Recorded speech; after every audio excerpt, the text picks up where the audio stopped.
রবের চেয়ে বেশি আপন আর কি আছে?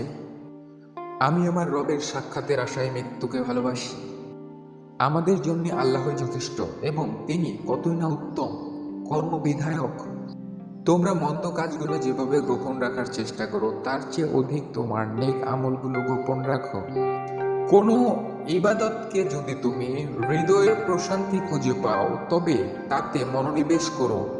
অবহেলা করে আমলটিকে পিছিয়ে দিও না, কারণ তুমি জানো না পরে আবার কোনো ব্যস্ততা এসে তোমাকে জড়িয়ে ধরে।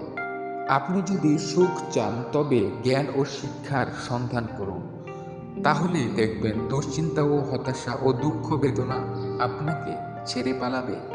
নামাজত আছে সুখ, নামাজত আছে শান্তি। নামাজ পড়িলে দূর হয় মানব সকল প্রশান্তি। জান্নাতের সবচেয়ে বড় নিয়ামত হলো সিসারে ইলাহ।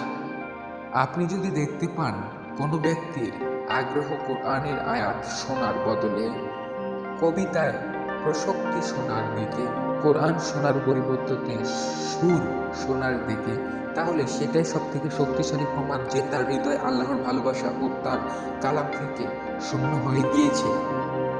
যখন অন্তরের প্রতি অবহেলা একট হয়, অন্তর তখন কঠিন হয়ে পড়ে, কিন্তু বেশি করে আল্লাহকে স্মরণ করা হলে অন্তর সেভাবেই গলে নরম হয়, যেভাবে সীমা আগুনের তাপে নরম হয়ে যায়।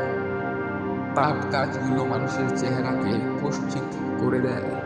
পাপের শিকড়, ছোট বড় সব ধরনের পাপের মূল বা শিকড় হলো তিনটি: আল্লাহ ব্যতীত অন্য কারো সাথে অন্তরকে জুড়ে দেওয়া, ক্রোধ শক্তি আনুগত্য করা প্রভৃতি ও কাম শক্তির কথা অনুযায়ী চলা। এই তিনটি কাজ ক্রমানুসারে শিরক ও জুলুম ও অশ্লীলতা। কে আমি জেনারেশন পড়াশোনা করা একজন যে রবির দয়াতে দিনের আলোতে এসে জীবনকে জানতে পেরেছে। আমার দিনই পোস্ট দেখে কখনোই আমাকে দিনদার ভাবা বা আমার প্রতি অতিরিক্ত সুধারণা রাখা থেকে বিরত থাকুন, বরং আমার জন্য আল্লাহর কাছে দোয়া করুন। আল্লাহর জিকির দ্বারাই অন্তরসমূহ শান্তি পায়। দুনিয়া চাকচিক্যময় ও দৃষ্টিনন্দন। ইন্দ্রিয় সমূহ দুনিয়ার দিকে ঝুঁকে থাকে। যদি দুনিয়ার পরিমাণ বৃদ্ধি পেয়ে যায় তাহলে ইন্দ্রিয় সমূহ দুনিয়ায় ডুবে যায়, মন পুরোপুরি দুনিয়ায় নিমগ্ন হয়ে পড়ে। ফলে আল্লাহর জিকির থেকে বঞ্চিত হওয়ার কারণ হয় অন্তরে কাঠিন্য এবং কঠোরতা চলে আসে।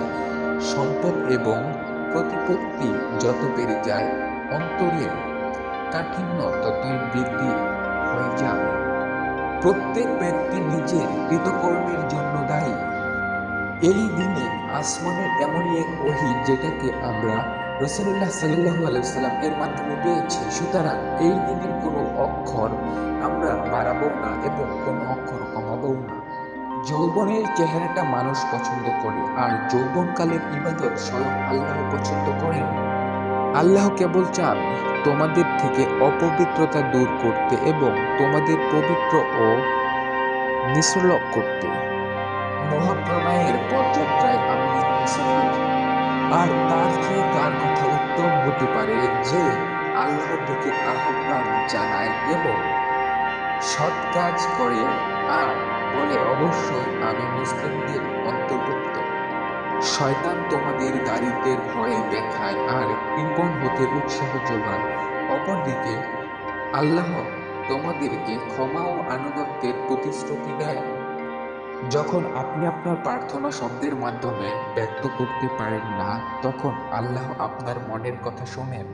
মনে রেখো, ইলম হলো নূর, আর আল্লাহর নূর কোনো অবাধ্যকে দেওয়া হয় না। আব্দুল্লাহ ইবনু মাসউদ রাদিয়াল্লাহু তাআলা আনহু বলেছেন, আল্লাহর সঙ্গে সাক্ষাৎ ব্যতীত মুমিনের কোনো প্রশান্তি নেই, আর যার প্রশান্তি আল্লাহর সাক্ষাতে সে যেন তা পেয়েই গেল। আর রাতের কিছু অংশে তাহাজ্জুদ পড়বে, এটা তোমার অতিরিক্ত দায়িত্ব। অচিরেই তোমার রব তোমাকে প্রশংসিত স্থানে প্রতিষ্ঠিত করবেন। শুক্রবার মানেই গরিবের ঈদের দিন। জুম্মা মুবারক।